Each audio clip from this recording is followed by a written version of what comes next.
Hi, I am Seraphine.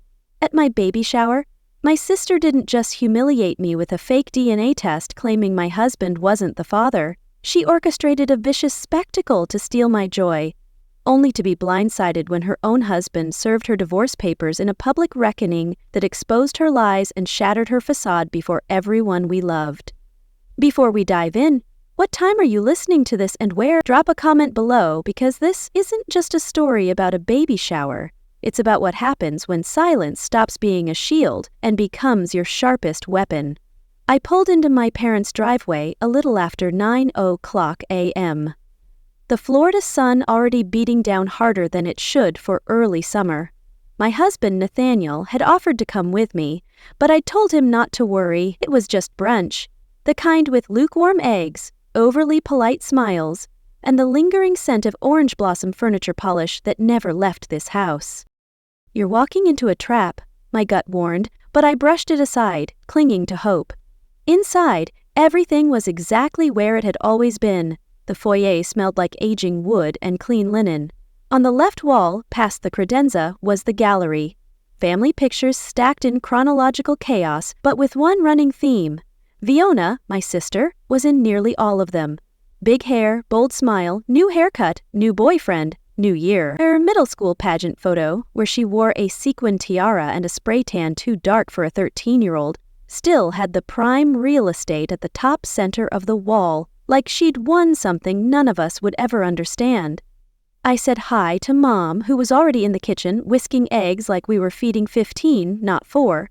Dad offered me coffee with a stiff pat on the shoulder, and then settled into his usual recliner with a news channel murmuring in the background. No one asked how I was feeling, no mention of the baby.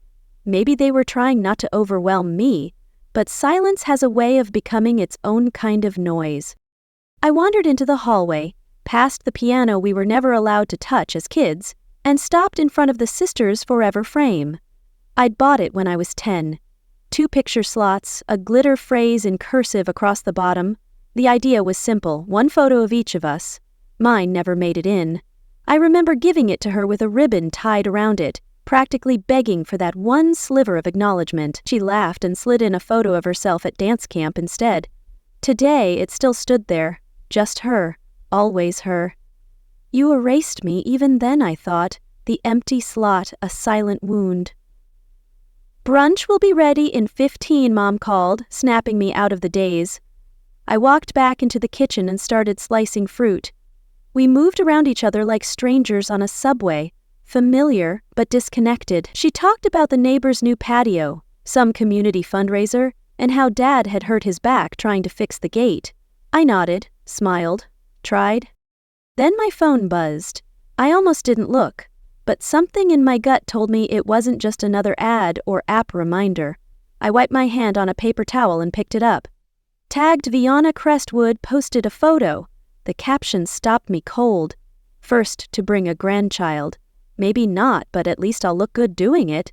The image was one hand cradling a baby bump that, unless she'd eaten a cantaloupe for breakfast, was padded with something that didn't belong to her biology. A soft blue maternity dress, hair curled, filters turned up to 12. The comments were already rolling in. "Congrats! Wait, you're pregnant too? Oh, wow. Twinsies in the fam." "You're stealing my moment," I seethed, her post a brazen theft of my joy. I stared at the screen, numb. I hadn't even announced my pregnancy yet. We were going to tell everyone at the baby shower next week, quietly, intimately, just close family and friends. But here she was making it a game, stealing the moment before I could even speak it out loud. "You okay, honey?" Mom asked, looking over her shoulder. I cleared my throat. "Yeah, just work stuff." I slipped the phone into my bag and forced myself to finish slicing the oranges. My hands moved automatically, but my thoughts swirled with old echoes, like the time Fiona accidentally wore cream to my engagement party, or the time she announced her move back home on the same night Nathaniel and I bought our house, or the time she told a room full of our relatives. Seraphine's job sounds made up, doesn't it? But this was something else. A new line crossed. She was faking a pregnancy publicly to hijack attention from me, from my unborn daughter. I excused myself to the bathroom, closed the door behind me, and sat on the edge of the tub. My stomach, already stretched from the baby, now tightened from something heavier, betrayal wrapped in blue satin. I opened the app one last time, stared at her post, then quietly deleted the app. I couldn't look at it anymore. Not today. No, back in the living room I took a seat on the edge of the couch. My father barely noticed. My mother hummed softly while pouring grapefruit juice into tiny glasses. Nobody asked what was wrong. Nobody asked what that look on my face meant. I pressed a hand to my belly. You're not going to grow up invisible like I did. I'll protect you from her, I vowed silently, my resolve hardening. I looked at that wall again, the one with all the photos. Maybe that's why she never added my picture. There was never room for both of us. And that wasn't just a photo frame issue. It was always the story. If Fiona walked into the room, the air shifted. She needed to be noticed. Needed the story to bend toward her. And I'd learned how to step aside. But 3 years ago, for a brief moment, it had felt like maybe the story was finally mine. Tristan wasn't flashy. He didn't wear tailored suits or post gym selfies. He was a data analyst, tall, thoughtful, always smelled like sandalwood and clean laundry. We met at a professional development conference in downtown Orlando. He'd sat 3 chairs over in a breakout session on data visualization. While the rest of the room tuned out, Tristan had leaned toward me and whispered, "This woman sounds like she's reading the dictionary backward." I laughed harder than I should have. That was the start. By our 5th date, he remembered I preferred peppermint to chamomile. He bought roses for no reason. He'd met some of my coworkers at a mixer and fit in effortlessly. Even though socializing wasn't his thing, he listened, really listened. For the first time, I let myself imagine introducing someone to my parents, not out of obligation, but hope. You saw me, I thought. His kindness a rare light in my shadowed world. 5 months in, we had plans for him to meet my family at a backyard barbecue. That night, we video called like we always did. Me in my pajamas, him sitting on his couch, rubbing the back of his neck the way he did when he was tired. He told me I made him feel calm. I told him I hadn't felt this safe in a long time. The next morning, I sent him a good morning text with a stupid waffle gif. It never got delivered. By noon, my call rang once and went straight to voicemail. By the next day, I realized he had blocked me everywhere. Phone, Instagram, LinkedIn, even PayPal gone. 4 days passed. I cried the first night, then stopped. My gut twisted with confusion, then clenched into something harder. I wasn't 18. I wasn't going to let someone ghost me and pretend it hadn't happened. So that evening, purple sky hanging low over Orlando, I drove to his apartment. My fingers curled tighter around the steering wheel every mile. I didn't know what I'd say, but I had to say something. I knocked once. The door opened halfway. Tristan blinked, frozen. "Seraphine," I managed a tight smile. "Hey, I figured I'd check in since you disappeared." He stepped outside, closing the door behind him. His face looked older, more guarded. "I didn't know you'd come. I didn't know you'd vanish." I tried to keep my voice even. "You could have said something." He didn't meet my eyes. I didn't know how. "You don't know how to type or call? Tristan, what happened?" There was a long silence before he exhaled. "Your sister messaged me." I felt it like a jolt. "Vienna," he nodded. "A few days ago, she sent me some things, screenshots. Said there were messages between you and other guys, photos, that you had a pattern." I didn't speak for a beat, just stared, and you believed her. "You let her poison us," I thought. His words a betrayal of our trust. "She said she was looking out for me, that you have a history of seeking attention, that you lie, and you never thought to ask me." His shoulders tensed. "Why would your own sister lie about you?" I blinked hard. "Because she always has." Tristan rubbed his forehead, like trying to force the doubt out. I didn't want to believe it, but she was so sure. And then I started wondering about the guy at the mixer, the one who hugged you. That was my coworker, Nathaniel. His fiancée was standing next to him. I know it just... He looked lost. I didn't know what to think. "You thought what was easier," I said quietly. "You thought leaving was cleaner than confronting me." He didn't deny it. I drove home with my hands trembling on the wheel. That night, I didn't sleep. I stared at the ceiling for hours, going over every conversation I'd had with Viona that month. She had asked about Tristan, how serious we were, whether he looked as good in person. She smiled a little too long when I showed her a photo of us in Tampa, like she was filing something away. By sunrise, my body was exhausted, but my mind sharp. I pulled on jeans and a sweater, didn't bother with makeup, and drove straight to my parents' house. Viona was at the kitchen table, scrolling on her phone, her hair swept into one of those messy buns that always looked too perfect to be accidental. She didn't look up when I walked in. "I need to talk to you," I said flatly. She set her phone down, already rolling her eyes. "God, what now? Why did you lie to Tristan?" Viona feigned confusion. "What are you talking about? I went to his apartment. He told me everything. You destroyed my happiness," I accused, her smirk a dagger to my heart. Her jaw tightened. So why?" Viona stood up, folding her arms. "You always get the ones who look like they belong in a magazine. You always get the praise, the attention. Mom and Dad treat you like you're made of glass." "I've worked for everything I have," I snapped. "You don't get to twist that into something ugly." She smirked. "I thought he was too good for you. You get too soft with men like that. So yeah, I told him some things. Now he's gone. You're welcome." I didn't respond. I couldn't. Mom entered the room just then, dish towel in hand. She paused, sensing the tension. "Girls, please, not again. Let's not make a scene. Not again." As if this was normal, as if lying to destroy your sister's relationship was a mild sibling spat over borrowed clothes. And there it was again. The silence. The plea for peace over justice. For image over truth. That was the moment I stopped seeing her as my sister and started seeing her as someone I'd need to survive. And survival didn't mean shouting back or keeping score. It meant paying closer attention to the quiet ways she pushed me out. Ways that were hard to name but impossible to ignore. I realized it one Wednesday morning, standing barefoot in my kitchen with a mug of coffee that had already gone cold. I opened my phone, half distracted, just checking the usual morning scroll. I tapped on the family group chat only to realize it wasn't there. I blinked, checked again. Nothing. It didn't feel like much at first. Maybe it was a glitch. Maybe someone changed the name of the group. I searched my texts. Still nothing.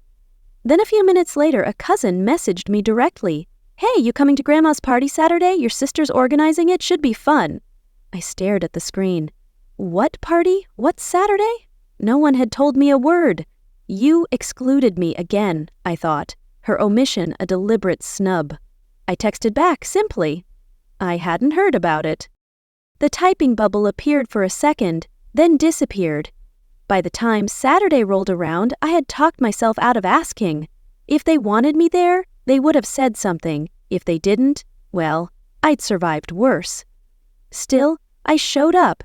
Not to make a statement, but because Grandma's key lime pie always felt more like home than most people in the house ever did. I'd baked a blueberry tart the night before. Nothing fancy, just warm enough to say I'd made the effort. I wore a soft green cardigan, my go-to keep-it-neutral color, and pulled my hair back to keep from fussing with it.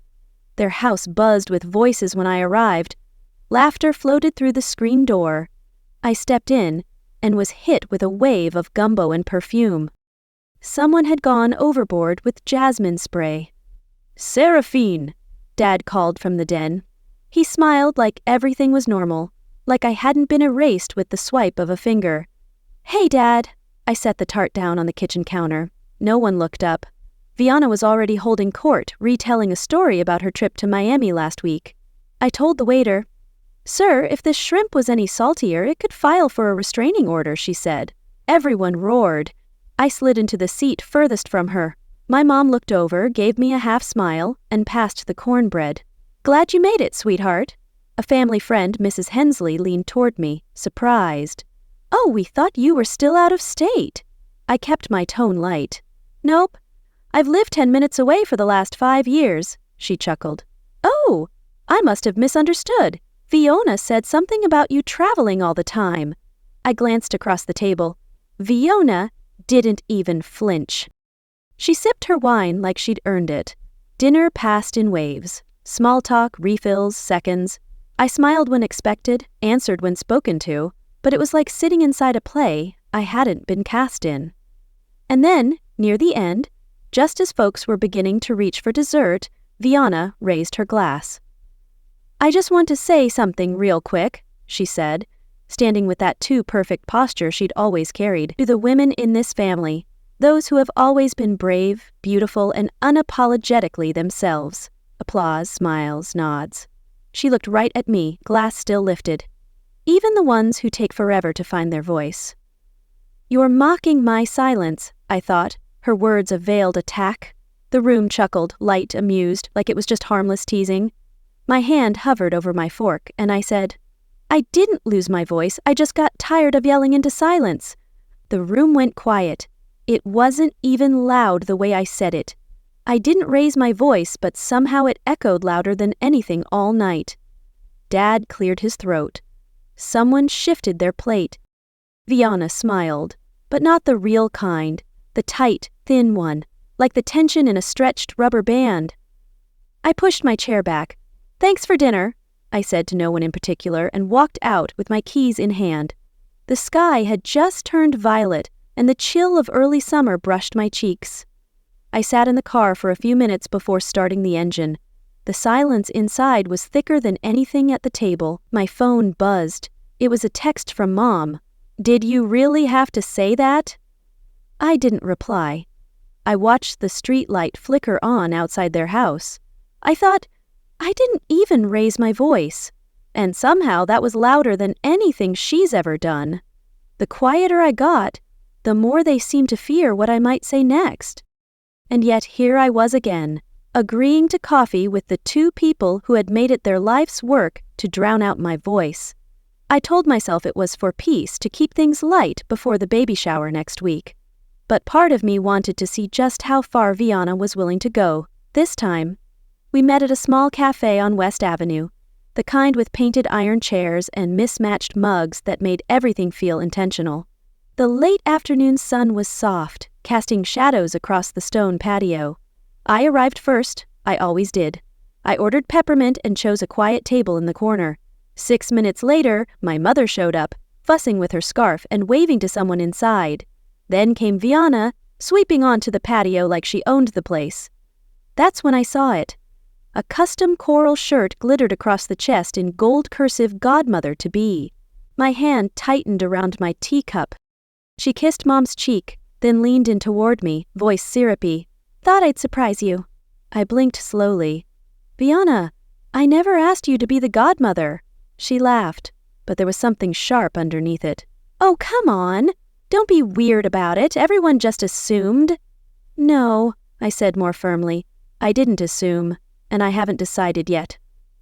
"You're claiming what's not yours," I thought. Her audacity a slap in the face, her eyes narrowed, but she quickly pasted on another smile and turned to the waiter. "Hi, can I get an iced hazelnut macchiato? I'm celebrating. I'm going to be a godmother." He nodded politely, clearly unsure how to respond. I sat in silence as she started chatting up the couple at the next table. First baby in the family. I'm just so excited to help raise her. She'll be so loved. I looked at Mom, who was now staring into her tea like it held an answer. "You knew she made that shirt?" I asked quietly. "She just said it was for fun," she whispered.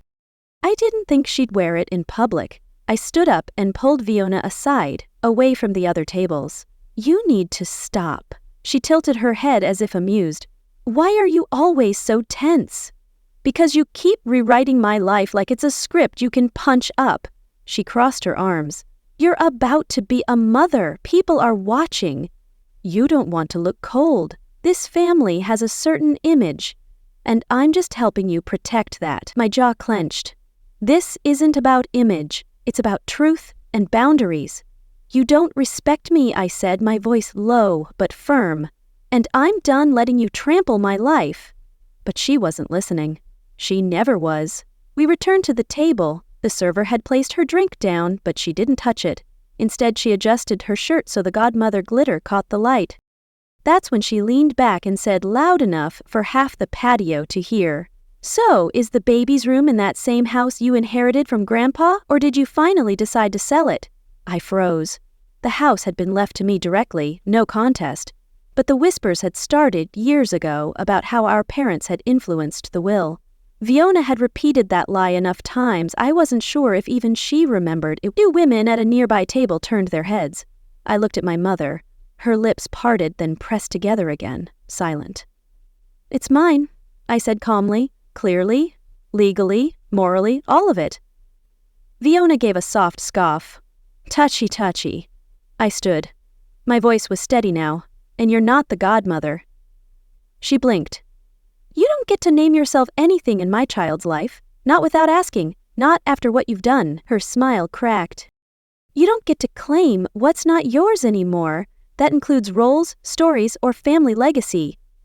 Fiona's jaw tightened.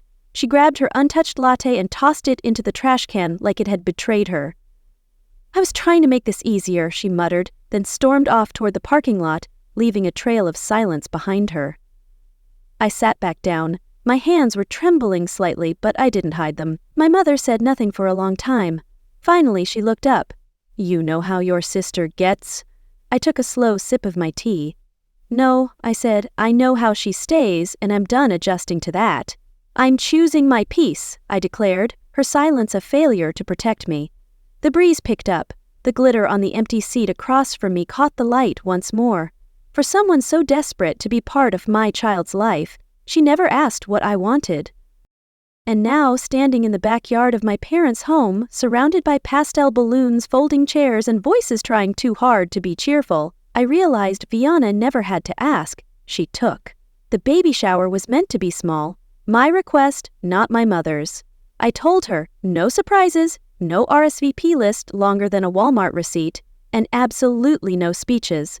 I didn't want a spectacle, just close friends, family, and some peace before everything changed. The weather that Friday was kind enough, a mild summer afternoon, breezy enough to keep the air light but not chilly. The backyard looked sweet in that southern way, oleander leaves lining the fence, 2 tables covered in baby pink and light green cloths. The cake sat at the center.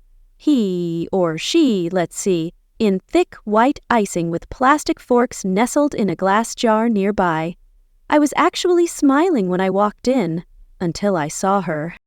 Fiona arrived late, of course, 20 minutes after the reveal was supposed to start. She was dressed in cream denim, oversized sunglasses, and that shirt again, godmother-to-be in gold script, glitter catching every bit of sunlight it could. Some of the guests clapped when she strolled in like a movie star entering a charity gala. She waved and hugged our mother, ignoring me entirely.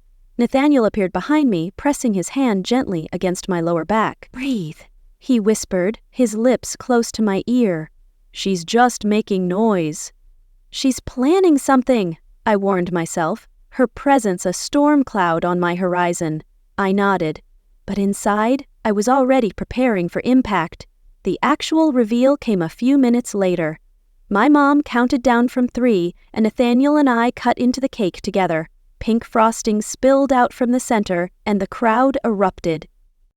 Cheers, clapping, a few fake gasps. "A girl," someone shouted. "Team Pink for the win," another laughed. And just as I let the moment begin to soften the tension in my chest, "Wait!" Fiona clapped her hands sharply. "Before we all start celebrating, can I say something real quick?" The crowd fell quiet. She pulled a folded sheet of paper from her purse like it was a golden ticket. "I brought a little gift," she said, her voice sing-song. "Just a bit of clarity." I frowned. "Fiona, don't." She held the paper up like it was evidence in a courtroom. "According to this test, Nathaniel might not be the father." "You're destroying my family," I thought. Her accusation a public crucifixion. Gasps. Literal gasps. It was like the sound left the backyard in one giant inhale. My eyes darted to Nathaniel. His smile had vanished. His jaw clenched, and he turned to me, not angry, not yet, but wide-eyed with a kind of shocked stillness that cut deeper than anything else could have. I stepped forward. "What is that?" "A DNA analysis," she said. "I got it online. Ran a test through a service, just wanted to keep everyone honest." "You ran a test?" I asked, my voice trembling but steady. "On what air?" You don't have our DNA? She smirked. Details. Honestly, Seraphine, you've always been so secretive. I figured, why not get ahead of the rumors before they start? Nathaniel looked down at the paper as I snatched it from her. No header, no lab name, no identification, nothing official. Just numbers and boxes downloaded from God knows where. My mother stepped in. Fiona, that's enough. But Fiona wasn't done. It's a joke. Come on. Everyone here knows it's not real. I just wanted to add a little drama. It's a party after all. The crowd didn't laugh. A couple of friends shifted uncomfortably. One of them grabbed her purse and slipped quietly through the gate. Someone whispered something about crossing a line. I looked at Nathaniel again. His eyes met mine, not full of blame, but pain. Not because he believed her, but because for just 1 second he wondered. And that was enough. I walked toward her, heels clicking against the deck, stopping only when I was close enough for her to feel my breath. You tried to steal the one thing I've protected more than anything else, I said quietly, my peace. Fiona crossed her arms. You're overreacting. I shook my head. No, I'm seeing clearly. I held up the fake test. This is who you are. And now you've shown everyone else. You've exposed your cruelty, I said, my voice a quiet blade cutting through her pretense. I didn't raise my voice. I didn't have to. Behind me, Nathaniel stepped forward. You're lucky this is her day. If it were mine, we wouldn't be having this conversation. Silas, her husband, had been standing near the drinks table. Now he looked away, embarrassed. My father, pale and visibly shaken, muttered something about needing air and disappeared inside. And my mother? She said nothing again. The silence was thicker than the frosting on the ruined cake. I turned back toward the table and picked up my fork. Carefully, I took another bite of the pink-filled slice and smiled. She's due in 8 weeks, I said to no one in particular. And from this point forward, my daughter will know exactly who stood beside her and who used her name for attention. I didn't cry. I didn't run. I stayed long enough for the rest of the guests to eat cake, open the diaper raffle gifts, and pretend that the storm hadn't just cracked down the middle of my family. That was the moment I stopped playing nice and started playing smart. The frosting hadn't dried on the cake when the tension in the backyard took on a new shape. People weren't talking much, not anymore. Just low murmurs, awkward shifting in lawn chairs, some kids chasing each other around a folding table like nothing happened. And there stood Viana in the middle of it all, holding that ridiculous printed test with her perfectly manicured fingers as if it hadn't just imploded her own credibility. I didn't need to look around to know the mood had shifted. I could feel it. My neighbor's eyes avoiding mine, my coworkers suddenly too interested in their iced tea. Nathaniel reached over, took my hand gently. He didn't speak, just gave the faintest nod like, I'm here. My mother was the one to finally break the silence. What was that? She asked, more to herself than to anyone else. My dad, usually silent to a fault, leaned forward in his chair, face drawn. This crossed the line, he said, quietly. This wasn't a joke. This was war. That word landed hard. War. And just as the echo of it began to settle, Silas moved. He had been sitting near the side fence the whole time, keeping to himself, half shielded by the azaleas and some leftover gift bags, but now he walked forward, slow, deliberate. In his hand was an envelope, cream, sealed. He stopped in front of Viana. Her shoulders stiffened as he approached, still clinging to the last shred of theater she thought she controlled. He looked her straight in the eye. His voice was calm but cold enough to cut marble. You love making scenes, he said. So, here's one you didn't get to direct. He handed her the envelope. She stared down at it, puzzled, then froze. What is this? She asked, her voice too high, too bright. You already know, he said, loud enough for everyone still standing nearby to hear. It's over, Fiona signed and dated. You've embarrassed yourself enough.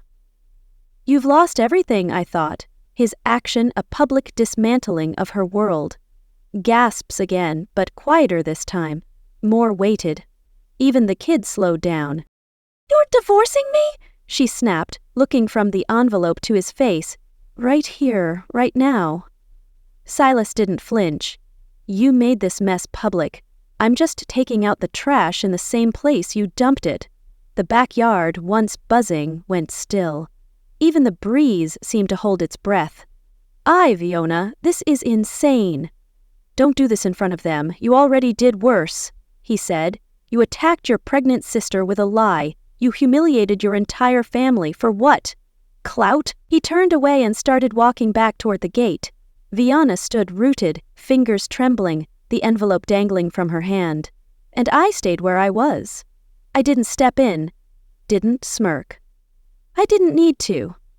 Her undoing wasn't mine.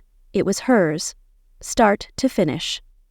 Our mom stood, then walked toward Fiona slowly. Her voice, when it came, was lower than I'd ever heard it. Tired, afraid. We begged you, she said. We told you to stop making everything about performance, but you didn't want a family. You wanted a spotlight. Fiona's lip trembled. I didn't mean... No, Mom cut in. You never mean to hurt anyone. You just don't care if you do. Then she looked at her daughter, not with anger, not even disappointment, just distance. You're not welcome in our home until you get help. Fiona's mouth opened, but nothing came out. No witty comeback, no feigned apology. She just stood there alone in her glittery shirt and smeared mascara, holding divorce papers like confetti that never fell. The people who remained kept their heads down. A few whispered. A couple grabbed their purses, murmuring, "We should let them be," before heading toward their cars. No one clapped. No one hugged her. She had the stage, but this time she was the only one who didn't get applause. 10 days passed. 10 very quiet days.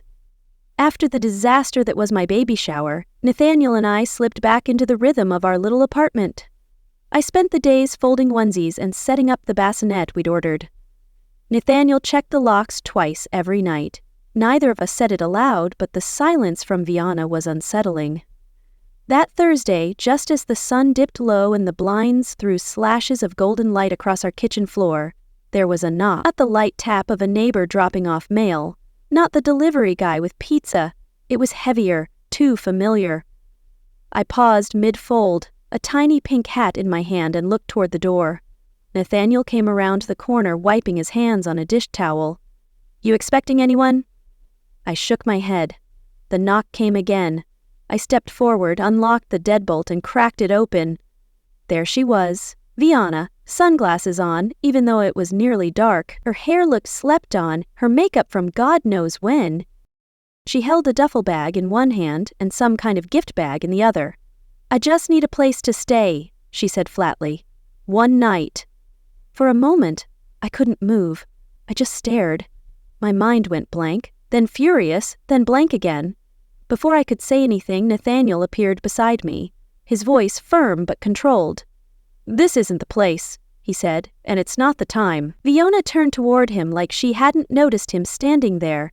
Her lips curved into something between a smirk and a sneer. "You're not the man I thought you were," she said lightly. "Or maybe you're exactly that." Then she looked straight at me. "You always get what you want, Seraphine, even when you don't deserve it." "You're blaming me for your ruin," I thought, her words a desperate deflection. My hand instinctively found my belly. I didn't blink, didn't flinch. I just stared at her like she was a stranger, which in many ways she was, now. She sighed dramatically. "Of course," then held out the gift bag. "It's for the baby," she said. I didn't reach for it. She lowered her hand, crouched slowly, and set the bag on the welcome mat. As she stood, she leaned in slightly, voice barely above a whisper. "Just remember," she said, "people online love stories about happy families, and broken ones, too." Then she turned and walked away, her boots scraping the concrete in sharp, defiant strides. I stood still, frozen, until the sound of the lobby door clicking shut reached us. Nathaniel was the one to speak first. "She threatened you with that." I didn't answer. I reached down, picked up the bag like it might explode, and walked it straight to the trash can under the sink. "I'm installing cameras tomorrow," I said, "front and back." Nathaniel nodded once, his jaw tight. "I'll help." I didn't sleep well that night. Every creak in the hallway sounded like a second knock. Every flicker of the hallway lights outside made me check the peephole. The next morning, I didn't wait. I called our lawyer. "I need to start paperwork for a restraining order," I said, "and I don't want to wait until something worse happens." She didn't even sound surprised. "We'll take care of it." Later that day, as I looked through my window while feeding our dog, I spotted a neighbor, Mrs. Langley, from 2 doors down, sitting on the bench near the complex mailbox. She waved. I waved back. And for a split second I thought, this is the life I fought for. Quiet, secure, honest. Fiona would never understand that. I didn't lock her out of my life out of anger. I did it out of instinct. I'm building a safe haven, I thought. My home a fortress for my daughter. 4 weeks passed. It was enough time for the baby's name to be embroidered onto soft towels, for thank you cards from the baby shower to be written, though some were left unsent, and for the doorbell to not ring, not once. Nathaniel and I took long walks again, quiet, simple ones like we used to before everything got so loud. Our little apartment felt warm, peaceful, but still I couldn't ignore the feeling that something unfinished was circling us, like static in the air before a summer storm. Then came the christening. It was held at a modest community center 1 town over, nothing extravagant, just what we wanted, calm, intimate, full of love, and only those who respected our space. The front tables were dressed with simple florals, and the speaker system echoed soft acoustic hymns while guests trickled in. My parents arrived early and helped set up. My mother had a new stillness about her, less performative, more grounded. My father didn't say much, but he stood close. That was enough. Nathaniel hovered by the entrance, greeting guests, keeping his eyes open for what we both knew might come. And right on cue, 20 minutes before the ceremony started, she walked in. Fiona. Lavender dress, loose curls swept over one shoulder, a new kind of smile. Polished, vague, weaponized. "I thought we were starting over," she said loudly, as if that was all it took to erase the damage. A few heads turned. A couple of guests even smiled back at her, confused but courteous. I didn't approach her. I didn't need to. She floated around the room like she owned the space, leaning into hugs with people who didn't know better, who hadn't watched the theater unfold across months, years, really. Some asked where Silas was. She told them, "He's working. It's complicated." It wasn't. We all knew. After the baptism, Nathaniel stood beside the podium and tapped the mic. It was time for toasts. He opened with a few words, gentle, heartfelt, just as we'd planned. My hands rested on our daughter's blanket-covered car seat, my heart steady. Then uninvited, Fiona stepped forward with a note card in hand. "Do you mind?" she said sweetly, already adjusting the mic. No one stopped her. She began. "Family," she said, "isn't always perfect, but it is resilient, and forgiveness is a gift we give ourselves." You're rewriting your sins, I thought, her speech a calculated performance. I didn't even flinch, because what came next wasn't her speech, it was her voice, just not from that podium. The speakers buzzed slightly, then a recording began to play. Just remember, people online love stories about happy families and unbroken ones too. Gasps. A murmur rolled through the room like a wave. Fiona froze. Her note card slipped from her fingers, her mouth opened, but no sound came. Nathaniel's lapel mic, still hot, was connected to the sound system. Earlier, before the guests arrived, he had played the audio file one more time, testing clarity. The tech guy left the feed open, and now so had she. I didn't move. I didn't gloat. I simply walked over to the gift table. From my purse, I pulled out a small wrapped box. I unwrapped it carefully, deliberately, and placed the contents between 2 flower arrangements. The sisters' forever photo frame, still with Fiona's childhood photo on one side, but now on the other side sat a tiny new picture. Baby Elise, wrapped in a green blanket, smiling in a way only newborns can, soft, trusting, unburdened.